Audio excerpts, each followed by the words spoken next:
નમસ્તે વિદ્યાર્થી મિત્રો, આપણે ચેપ્ટર નંબર 9 કિરણ પ્રકાશ શાસ્ત્રનો દાખલા નંબર સ્વાધ્યાયનો 27મો જોઈએ.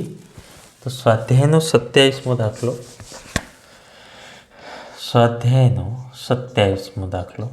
શું કહે છે? એક નાના ટેલિસ્કોપમાં 140 સેન્ટીમીટર કેન્દ્ર લંબાઈનો ઓબ્જેક્ટિવ. મિત્રો, અહીંયા ઓબ્જેક્ટિવની કેન્દ્ર લંબાઈ આપી છે. ઓબ્જેક્ટિવની केंद्र लंबाई FO बराबर 140 सेंटीमीटर बराबर 1.4 मीटर. ओके. 5 सेंटीमीटर केंद्र लंबाई नो आईपीस नी केंद्र लंबाई FE बराबर 5 सेंटीमीटर. ओके. तो आ टेलिस्कोपनी मोटव शक्ति शोधो. तो मोटव शक्ति एटले के जेने मैग्निफाइंग पावर अथवा तो कोणीय मोटवणी वडे पण आपणे दर्शावी शकीए छीए. तो हवे पहेलुं छे, ज्यारे टेलिस्कोपनी सामान्य गोठवणी करेली होय त्यारे टेलिस्कोपनी सामान्य गोठवणी सेल्फ एडजस्टमेंट त्यारे प्रतिबिंब मित्रों है ने अनंत अंतरे मळे. प्रतिबिंब अनंत अंतरे मळे. जे थियरी एनसीईआरटी बुक में आपी है, एनसीईआरटी बुक में टेलिस्कोपनी जे थियरी आपी है ए सामान्य गोठवणी एटले के प्रतिबिंब अनंत अंतरे मळे त्यारे ए आपी है. फिगर तमने अने एना अनुलक्षीने तमे सूत्रों तारवेला छे. तो हवे त्यारे तमारे मोटव शक्ति शोधवी छे. तो आपणा जोड़े सूत्र छे मित्रों, आपणे तारवेलुं छे कि भाई मोटव शक्ति M बराबर खूणाना अर्थमां आपणे लखता था बीटा बाय आल्फा, अने एना परथी आपणे सूत्र तारव्युं हतुं FO by FE. Beta by alpha एमां तमे एवुं लखता था, अहींया मैं लख्युं छे कि अंतिम प्रतिबिंबे आँख साथे आंतरेल कोण भाग्या वस्तुए ऑब्जेक्टिव के छेल्ले आँख साथे आंतरेल कोण, जेने आपणे मोटव शक्ति एटले के कोणीय मोटवणी M वडे दर्शावता था. M बराबर FO बाय FE फोफे. आना परथी लखाय 140 सेंटीमीटर भाग्या 5 सेंटीमीटर एटले के 28. तो तमने मळशे मित्रों अहींया सामान्य गोठवणी में मोटव शक्ति M बराबर 28. ए ज रीते बी में पूछी है, ज्यारे अंतिम प्रतिबिंब नजीक बिंदु अंतरे मळे एटले के 25 सेंटीमीटर अंतरे मळे. अंतिम प्रतिबिंब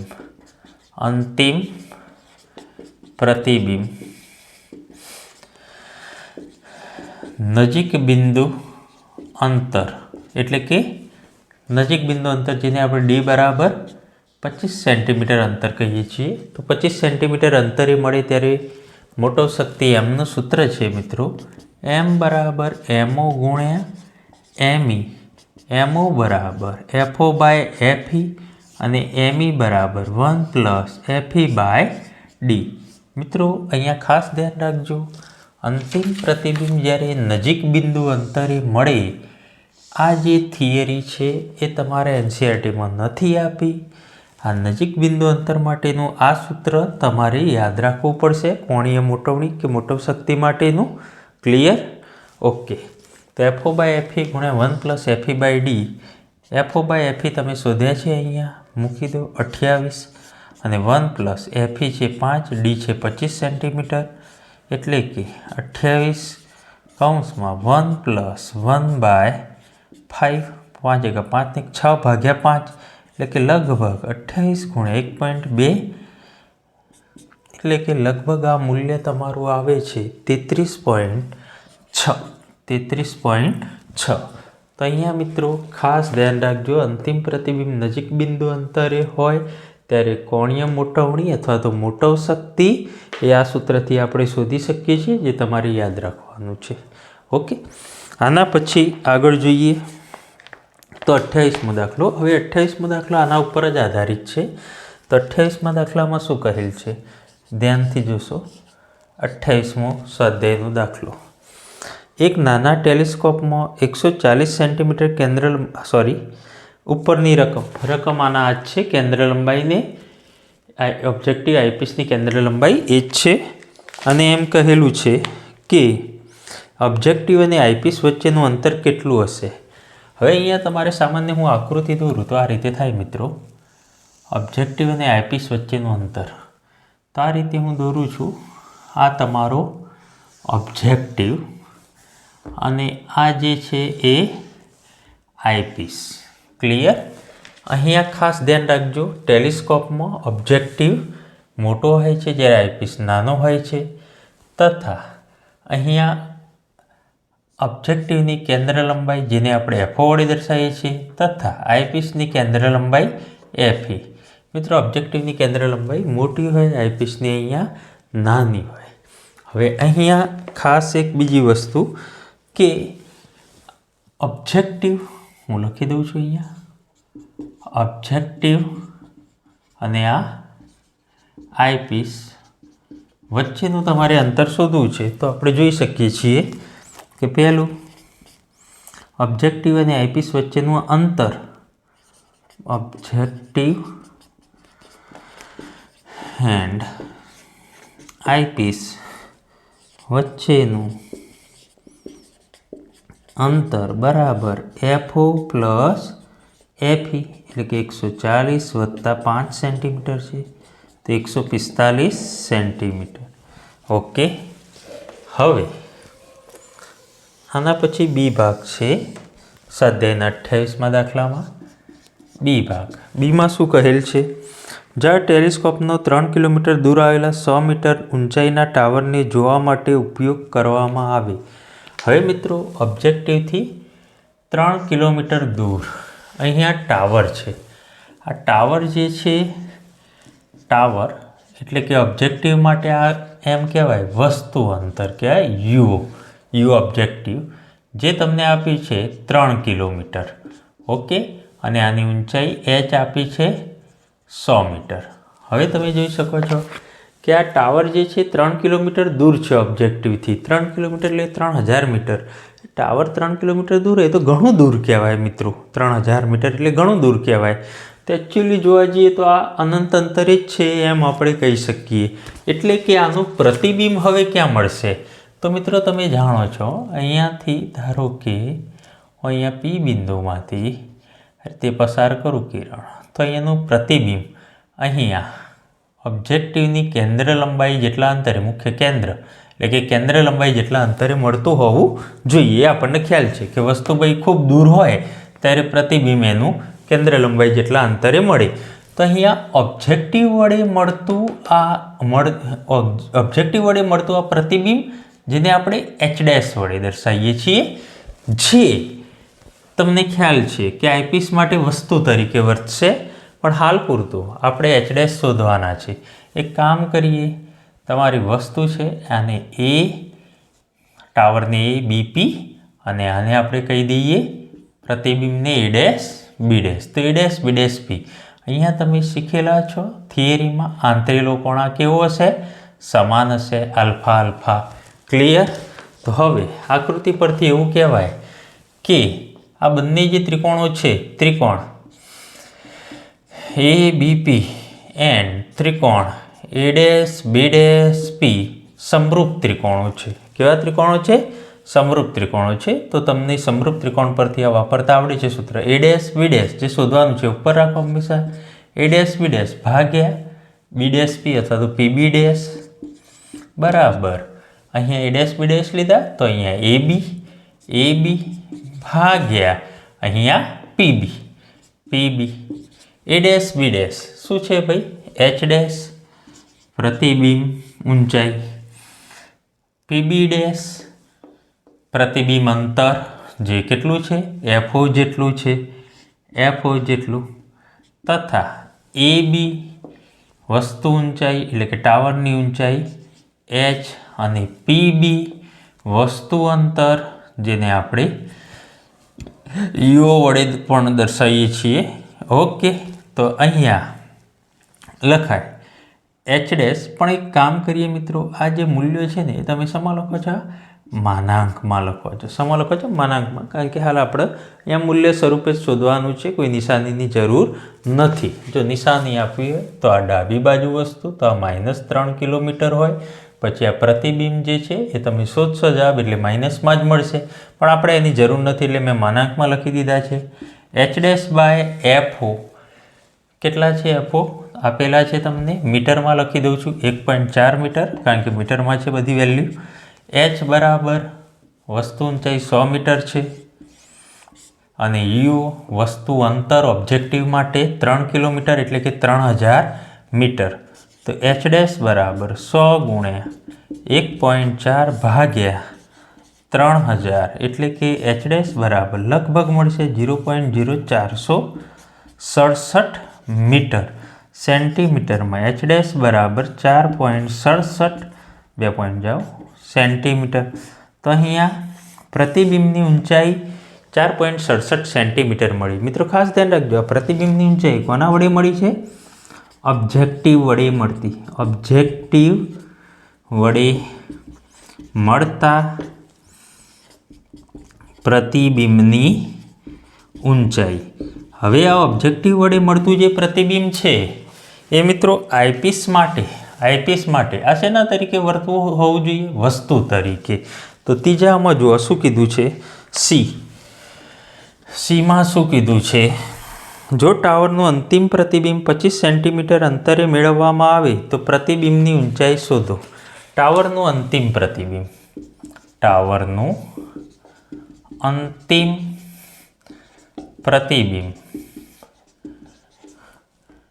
25 સેન્ટીમીટર ઊંચાઈએ, 25 સેન્ટીમીટર અંતિમ પ્રતિબિંબ 25 સેન્ટીમીટર અંતરે મળે તો ટાવરનું અંતિમ પ્રતિબિંબ 25 સેન્ટીમીટર અંતરે મળે તો તમારે અહીંયા પ્રતિબિંબની ઊંચાઈ શોધવાની છે. હવે ખાસ ધ્યાન રાખો મિત્રો, અહીંયા આ જે પ્રતિબિંબ મળ્યું આઈપીસ માટે વસ્તુ એટલે કે આના માટે વસ્તુ તરીકે વર્તશે અને 25 સેન્ટીમીટર એટલે મિત્રો નજીક બિંદુ અંતર લગભગ આટલું મળતું હોવું જોઈએ. લગભગ આટલે ક્યાંક મળતું હોવું જોઈએ, જે આપણે ડી બરાબર દર્શાવીએ છીએ. હવે પ્રશ્ન એ છે કે તમારે શોધવાનું શું છે? આ પ્રતિબિંબની ઊંચાઈ શોધવાની છે. મિત્રો ખાસ ધ્યાન રાખો કે મોટવણી છે ને, મોટવણી એ HI બાય HO એટલે કે પ્રતિબિંબની ઊંચાઈ એટલે કે લંબાઈ આપે તમને. જ્યારે કોણીય મોટવણી છે એ મિત્રો ખૂણાઓનો ગુણોત્તર છે. કોનો ગુણોત્તર છે? કોણીય મોટવણી કે મોટવ શક્તિ ખૂણાઓનો ગુણોત્તર છે, જે તમને કોણીય એંગ્યુલર મેગ્નિફિકેશન કોણીય રીતે એની સાઈઝ આપે. ક્લિયર? એટલે ખાસ ધ્યાન રાખજો, અહીંયા તો તમારે શોધવાનું છે પ્રતિબિંબની ઊંચાઈ શોધવાની છે. તો પછી મારે શું કરવું? અહીંયા ઘણી વખત એવું થાય કે સાહેબ નજીક બિંદુ અંતરે છે તો શું આ સૂત્ર ના વાપરીએ? પણ આ સૂત્ર જુઓ તો ખરા તમે, MO ગુણ્યા ME ઓબ્જેક્ટિવની અને આઈપીસની મોટવણી બંનેનો ગુણાકાર છે મિત્રો. એટલે અહીંયા ખાસ મારે આ ઊંચાઈ શોધવી હોય તો એક કામ કરાય, આપણે સાદા માઇક્રોસ્કોપનું અહીંયા સૂત્ર વાપરી શકીએ મિત્રો. આઈપીસ માટે આ વસ્તુ છે અને અહીંયા પ્રતિબિંબ મળશે. તેનો મતલબ કે આઈપીસની મોટવણીનું સૂત્ર વાપરી દઈએ અને આઈપીસની મોટવણી પરથી પ્રતિબિંબની ઊંચાઈ ભાગ્યા વસ્તુની ઊંચાઈ, કારણ કે મોટવણી એટલે પ્રતિબિંબ ઊંચાઈ ભાગ્યા વસ્તુ ઊંચાઈ. તમારે પ્રતિબિંબની ઊંચાઈ શોધવી છે. અહીંયા કોણીય મોટવણીની તો કોઈ જરૂર જ નથી. ખ્યાલ આવ્યો? ઓકે, તો અહીંયા હું સૂત્ર વાપરીશ મિત્રો આઈપીસની મોટવણીનું, કારણ કે અહીંયા આઈપીસમાં આ વસ્તુ છે અને આ પ્રતિબિંબ અહીંયા મળશે. તો આઈપીસની મોટવણીનું સૂત્ર તમે ઉપયોગ કરી શકો છો. ખાસ ભૂલ ના થાય. M બરાબર ME બરાબર શું લખાય? 1 + આઈપીસની મોટવણી D બાય FE. તો 1 + D. નજીક બિંદુ અંતર 25 સેન્ટીમીટર આપી છે, જ્યારે FE તમારા જોડે આપેલા છે કેટલા? 5 સેન્ટીમીટર. 25 ભાગ્યા 5 તો અહીંયા 1 + 5 એટલે કે આઈપીસની મોટવણી મળી તમને 6. હવે તમારે ઊંચાઈ શોધવી છે. યાદ રાખશો, ઊંચાઈ શોધવી છે. કોણીય મોટવણી કે એવું કંઈ જરૂર નથી અહીંયા. ઓકે, તો ME અથવા તો M બરાબર એચ ડેશ બાય એચ, પ્રતિબિંબની ઊંચાઈ ભાગ્યા વસ્તુની ઊંચાઈ. આઈપીસ માટે આ પ્રતિબિંબ છે અને આ જે છે એ વસ્તુ છે. તો અહીંયા મિત્રો મારે પ્રતિબિંબની ઊંચાઈ એચ ડેશ શોધવી છે. તો એચ ડેશ બરાબર એમઈ ગુણ્યા એચ. મિત્રો અહીંયા આ બરાબર એચ ડેશ આના માટે એચ ડેશ હતું, પણ હવે આના માટે આ એચ ડેશ પ્રતિબિંબ થશે. એટલે આ એચ ડેશમાં ભૂલ ના કરતા આ એચ સમજી લો અને આ એચ ડેશ સમજી લો હવે. ઓકે, તો એમઈ છે તમારા જોડે 6 અને એચ આ ઊંચાઈ એટલે કે એચ ડેશ આ ઊંચાઈ જે વસ્તુની એ તમને મળી છે 4.67 સેન્ટીમીટર. 6 ગુણ્યા 4.67 સેન્ટીમીટર, 6 ચોક 24 લગભગ 28 સેન્ટીમીટર એટલે કે 28.2 સેન્ટીમીટર જેટલી તમને આ ઊંચાઈ મળે છે. ક્લિયર? ખ્યાલ આવી ગયો? અહીંયા ઊંચાઈ શોધવી છે મિત્રો, એટલે તમારે અહીંયા મોટવણીનું અહીંયા આઈપીસની મોટવણીના અર્થમાં તમે શોધી શકો છો. અહીંયા કોણીય મોટવણી આ સૂત્ર લેવાની તમારે કોઈ અહીંયા જરૂર નથી. મોટો શક્તિ ક્યાં શોધવાની છે? ખ્યાલ આવ્યો? ઓકે, ચલો હવે મિત્રો સ્વાધ્યાયનો 30મો દાખલો. રકમ ધ્યાનથી જો શું કીધું છે. ગેલેના મીટરના ગૂંચળા સાથે જોડેલ સમતલ અરીસા ઉપર લંબરૂપે આપાત થયેલ કિરણ. મિત્રો અહીંયા ધારો કે એવું સમજી લો, અહીંયા કોઈ બિંદુત ઉદ્ગમ છે, લાઇટ સોર્સ છે. અહીંયાથી કોઈ કિરણ આ સમતલ અરીસા પર આ રીતે છે અરીસો, બરાબર, આ સમતલ અરીસો છે એના ઉપર આપાત થાય છે અને પાછું એમ કીધું છે તે મૂળ માર્ગે પરાવર્તિત થાય છે, મૂળ માર્ગે પાછું વળે છે, બરાબર. ઓકે, પછી એમ કીધું છે તમને કે હવે ગેલેનોમીટર સાથેનું જોડાણ કર્યું છે. હવે વિદ્યુત પ્રવાહ પસાર કરતા આ જે અરીસો છે ને આ રીતે એ આમ થઈ જાય છે, આમ થઈ જાય છે ને લગભગ એમ કહે છે કે તે કેટલું કોણાવર્તન? થીટા બરાબર લગભગ 3.5 ડિગ્રી જેટલું કોણાવર્તન કરે છે. અને અહીંયા સામેની સાઈડ, મિત્રો આ સામેની સાઈડ જે અહીંયા બિંદુ ઉદ્ગમ હતો આ પડદા જેવું પણ ગોઠવ્યું છે. અહીંયા આ કિરણ પાછું અહીંયા પરાવર્તિત આ રીતે થાય છે. આ બિંદુએ અહીંયા આ રીતે પરાવર્તિત થાય છે. મિત્રો આકૃતિમાં બતાવ્યું છે આ રીતે પરાવર્તિત થયેલું. ઓકે, તો આ કિરણ અહીંયા પરાવર્તિત લખાય, અહીંયા આ પરાવર્તિત કિરણ. ઓકે, અને આ તમારું અહીંયાથી આપાત કિરણ, આપાત કિરણ. ઓકે, તો જ્યારે અરીસો આ રીતે થીટા જેટલું કોણાવર્તન કરે છે ત્યારે અહીંયા મિત્રો પરાવર્તિત કિરણ આ બિંદુએ સંપાત થાય છે. ઓકે, આવું કીધેલું છે તમને. હવે આ ધારો કે આટલું સ્થાનાંતર આમ અરીસો આ રીતે ફરી જાય છે થીટા કોણે, ત્યારે એનું સ્થાનાંતર આટલેથી આટલું સ્થાનાંતર થાય છે. જે પહેલાં શું હતું? મૂળ માર્ગે પરાવર્તિત થતું હતું, પણ અરીસો જ્યારે થીટા ડિગ્રી જેટલું કોણાવર્તન પામે છે ત્યારે તેનું પરાવર્તન અહીંયા જોવા મળે છે. એટલે કે આટલું સ્થાનાંતર છે જેને આપણે ડી વડે દર્શાવ્યું છે. અને મિત્રો અરીસાથી આ પડદા સુધીનું અહીંયા સુધીનું અંતર જે એક્સ બરાબર 1.5 મીટર છે. તો હવે આપણે અહીં તમને શોધવાનું કીધું છે કે સ્થાનાંતર ડી કેટલું હશે. તો મિત્રો અહીંયા આપણે આકૃતિ પરથી લખી શકીએ. આકૃતિ પરથી એ પહેલાં અહીંયા આ તમારું આપાત કિરણ છે અને થીટા જેટલો આ ભ્રમણ કરતા આ પરાવર્તિત કિરણ છે. તો અહીંયા એક કામ કરીએ આપણે મિત્રો, આને આ અરીસો જે છે એને શું દોરી દઈએ? લંબ દોરી દઈએ. લંબ દોરી દઈએ આ રીતે લંબ દોરીએ તો શું થશે તમને ખ્યાલ છે મિત્રો? આ આપાત કિરણ, તો આપાત કોણ થીટા, આપાત કોણ કેટલું? થીટા. યસ, કેમ થીટા? તો જુઓ મિત્રો આને લંબ આ છે. ઓકે, અને આ જે અરીસો આટલું થીટા જેટલું કોણાવર્તન પામે છે ત્યારે આ પરાવર્તિત કિરણ જે આને લંબ છે. યસ, તો આટલો ખૂણો કેટલો થાય? આટલો થીટા છે, તો આટલો કેટલો થાય? થીટા. તો આપાત કોણ થીટા. તો એ જ રીતે મિત્રો આ પરાવર્તિત કિરણે સપાટીને દોરેલા લંબ સાથે આંતરેલો ખૂણો આ પણ કેટલો થશે? થીટા થશે. એનો મતલબ આ કુલ ખૂણો કેટલો થશે? કુલ સ્થાનાંતર, કોણીય સ્થાનાંતર કેટલું થશે? 2 થીટા થશે. ખાસ ધ્યાન રાખજો, આપાત કોણ બરાબર પરાવર્તન કોણ. ઓકે, તો અહીંયા આકૃતિ પરથી મિત્રો આપણે લખી શકીએ કુલ કોણીય સ્થાનાંતર બરાબર કેટલું થશે? 2 થીટા. તો 2 × 3.5 ડિગ્રી બરાબર લગભગ 7 ડિગ્રી. અને રેડિયનમાં ફેરવી દો. 7 ગુણ્યા π/1 ડિગ્રી બરાબર π/180 રેડિયન. ક્લિયર? તો આટલું મળશે તમને કોણીય સ્થાનાંતર. હવે મિત્રો શોધવાનું છે તમારે કે આ રેખીય સ્થાનાંતર, આટલું જે સ્થાનાંતર છે આ ચાપાઈ કહેવાય મિત્રો. આમ દોરો બરાબર, આ કેન્દ્ર ગણી લો તો આ શું કહેવાય? ચાપ. રેખીય સ્થાનાંતર ડી જેટલું સ્થાનાંતર થાય છે. તો અહીંયા સ્થાનાંતર ડી શોધવું છે મારે, તો લખાય બે રીતે શોધાય. ટેન થીટા લઈને પણ શોધી શકો છો, અથવા ખૂણો બરાબર ચાપ ભાગ્યા ત્રિજ્યા. ખૂણો કેટલો છે મિત્રો? આટલો ખૂણો કેટલો છે? 2 થીટા. 2 થીટા બરાબર ચાપ. આ ચાપ કેટલો છે? ડી જેટલો છે.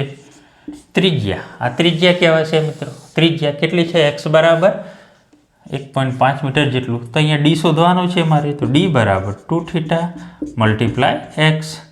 2 થીટા, 2 થીટા બરાબર છે મિત્રો 7 ગુણ્યા pi by 180. 7 multiply pi by 180 multiply X બરાબર તમારા જોડે છે 1.5. પાઈની કિંમત મૂકી દો 3.14, અને આનું સાદરૂપ આપશો તો લગભગ તમને મળશે મિત્રો 0.18. શું છે મિત્રો? સ્થાનાંતર, રેખીય સ્થાનાંતર. તો એટલા મીટર. બોલો, ક્લિયર? આવડશે? ઓકે. અને પછીના લેક્ચરમાં આપણે બાકીના 31મો અને 29મો દાખલો જે છે એ આપણે જોઈ લઈએ.